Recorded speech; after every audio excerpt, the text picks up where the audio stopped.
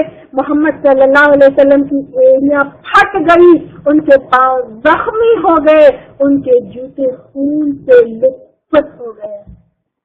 زید رضی اللہ تعالی عنہ آپ صلی اللہ علیہ وسلم کو ہر طرف سے بچا رہے تھے. ان کے سر پر بھی کئی زخمیں لگی, یہاں تک کہ وہ تھکے ہارے بچتے لوگوں سے پریشان عتبہ اور شیبہ بن ربیعہ کے ایک باغ میں ان لوگوں نے پناہ لی. باغیچے میں سیک لگا کے آپ صلی اللہ علیہ وسلم غموں سے پریشانیوں سے بہت دکھ میں انہوں نے دعا کی. یہ دعا آپ کی نوٹس میں پرنٹڈ ہے, you can see it on board also.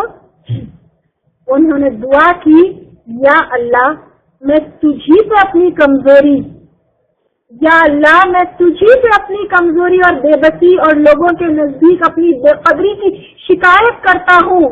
یا ارحم الراحمین, تو کمزوروں کا رب ہے اور تو ہی میرا بھی رب ہے. تو مجھے کس کے حوالے کر رہا ہے؟ اے میرے رب, تو مجھے کس کے حوالے کر رہا ہے؟ کیا کسی بیگانے کے جو میرے ساتھ سختی سے پیش آئے, یا کسی دشمن کے جس کو تو نے میرے معاملے کا مالک بنا دیا ہے؟ اگر مجھ پر تیرا غضب نہیں ہے تو کوئی پرواہ نہیں ہے. یعنی اتنی تکلیف میں غم کا سال گزرا, ابو طالب گئے, خدیجہ گئی, کفار مکہ کا کوئی ان کی طرف سے امید نہیں. طائف کے لوگوں سے مار کھا کے لہو لہان ہے. میرے نبی صلی اللہ علیہ وسلم کو یہ فکر نہیں ہے یا یہ شکایت نہیں ہے کہ اللہ یہ کیوں میرے ساتھ. آپ صلی اللہ علیہ وسلم کا رویہ اس طرح بھی ہو سکتا تھا, وہ کہہ سکتے تھے یا اللہ میں تو تیرا اتنا بڑا کام کر رہا ہوں, تو مجھے ریٹرن میں کیا دے رہا ہے؟ جس طرح ہم چھوٹی سی تکلیف سے کہتے ہیں اللہ تعالیٰ میں کیا نہیں کی 5 وقت کی نماز بھی پڑھی, ایسا بھی کری, لوگوں کے ساتھ اچھا بھی کری, میرے ساتھ یہ کیوں؟ لیکن پیارے نبی صلی اللہ علیہ وسلم کو صرف یہ فکر ہے کہ کہیں آپ کا یہ غضب تو نہیں, کہیں آپ مجھ سے ناراض تو نہیں. لیکن تیری عافیت میرے لیے زیادہ بہتر ہے. میں تیرے چہرے کے اس نور کی پناہ چاہتا ہوں جس سے اندھیرے روشن ہو گئے اور جس پر دنیا اور آخرت کا معاملہ صحیح ہو. تو مجھ پر اپنا غضب اتارے یا تیرا غصہ مجھ پر آئے. تیری تعریف یہاں تک کہ تو خوش ہو جائے, اور تیرے بنا کوئی اور زور اور طاقت نہیں. ان حالات میں بھی اللہ تعالیٰ سے محمد صلی اللہ علیہ وسلم یہی کہہ رہے ہیں کہ اللہ تعالیٰ یہ آپ کا غضب نہیں ہونا چاہیے, یہ آپ کی ناراضگی کی وجہ سے نہیں ہونا چاہیے. تو مجھ سے راضی ہو جا, تو مجھ سے خوش ہو جا. اس دعا کو دعائے مستضعفین بھی کہا جاتا ہے. مستضعفین یعنی کمزوروں کی دعا, کیونکہ بہت کمزوری کی حالت میں محمد صلی اللہ علیہ وسلم نے یہ دعا کی. کوئی شکوہ نہیں, کوئی اللہ تعالیٰ پہ غصہ نہیں, کوئی اللہ تعالیٰ سے ناراضگی نہیں, کوئی تنگ دلی بھی نہیں. پریشانی میں اللہ کی تعریف کرتے ہیں محمد صلی اللہ علیہ وسلم, اللہ تعالیٰ کی طرف رجوع کرتے ہیں, اور پورا ذہن بس اس میں کہ اللہ ناراض نہ ہو جائے. اور آپ صلی اللہ علیہ وسلم کا طرز عمل دیکھیے, نروس نہیں ہوئے, اپنا کام نہیں چھوڑے. جب مکہ سے نا امید ہوئے تو طائف کی طرف نکلے. بچے کے انتقال کے بعد لوگوں نے انہیں ابتر جڑ کٹا ہوا کہا, پتھر سے مارے, جسمانی تکلیف دیے, لیکن پھر بھی آپ صلی اللہ علیہ وسلم ڈٹے رہے. لیکن آج ہمارا کیا حال ہے؟ پوری تکلیف صرف ہمارے سر پر. اگر آپ پوچھو تو دماغ اتنا پریشان ہے, سر پر اتنا لوڈ, اتنا پریشر ہے, بتا نہیں سکتی. یہ ہمارا جواب ہوتا ہے. کیا ہوا جب بہت سست لگ رہے ہیں تو ہماری بہن کا جواب ہوتا ہے رات بھر میں سوئی نہیں, نیند نہیں آئی, اتنا پریشان تھی میں. اگر نیند نہیں آئی تو دعا پڑھ لیتے, اللہم انی اعوذ بک من الہم والحزن. اگر ہم ہماری بہن سے پوچھیں کہ کیوں رات بھر نہیں سوئے